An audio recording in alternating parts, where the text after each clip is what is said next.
सारी यूरोपीय कंपनियां अपने हिसाब से व्यापार करती रही ना, लेकिन इनके जो इंटरेस्ट था, एकमात्र कंपनी जो डेनिश थी ना, ये भारत आई तो थी लेकिन भारत में व्यापार नहीं कर पाई।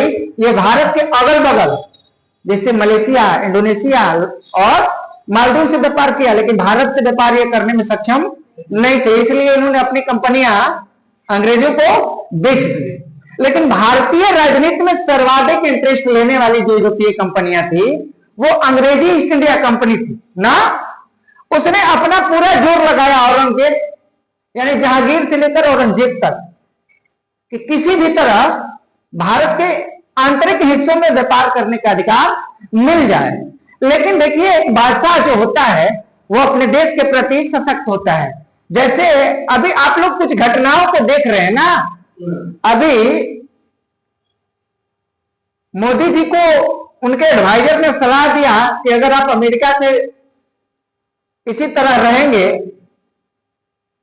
तो अमेरिका के मतलब जो अभी ये ब्राउन वाला कुत्ता का नाम क्या है जो वहां भोगता है, अमेरिका में वो बुलडॉग है, अभी नया राष्ट्रपति कुर्सी पर बैठा, वो डॉग का नाम क्या है?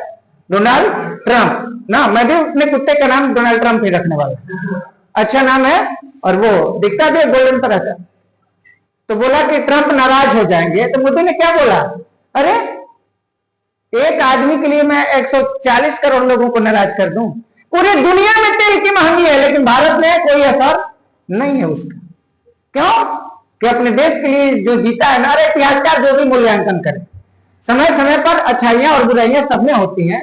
तो जहांगीर से लेकर औरंगजेब तक जितने भी शासक थे, इन्हें व्यापार तो करने दिए लेकिन भारत के किनारे किनारे, भारत के आंतरिक हिस्सों में जो व्यापार होता था वो भारत के व्यापारी ही करते थे, इन्हें अंदर आने की परमिशन नहीं थी। और ना ये भारतीय व्यापारियों का कभी कंपटीशन करते, प्रतियोगिता में पिछड़ रहे थे। इन कंपनियों को घाटा हो रहा था भाई।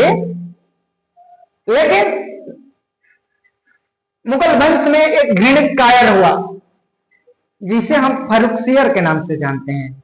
उसने 1717 में अपने देश, अपने लोग और सारे अपनों से दगा कर दिया, धोखा किया अंग्रेजों के बातों में आकर। इसने अंग्रेजों को स्वर्ण फरमान, यानी इसे बोला जाता है गोल्डन ऑर्डर, यानी स्वर्ण फरमान जारी किया। स्वर्ण फरमान के मतलब आप लोग समझ रहे हैं?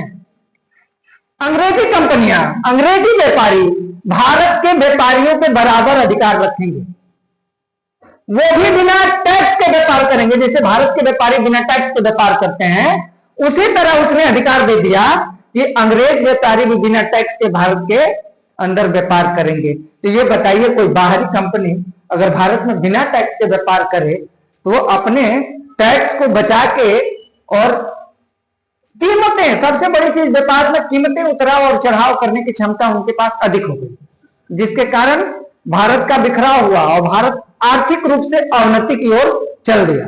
कितनी कंपनियां आई गई, उससे कोई ज्यादा असर पड़ने वाला नहीं था भारत के व्यापार पर, लेकिन सर्वाधिक असर किसने डाला?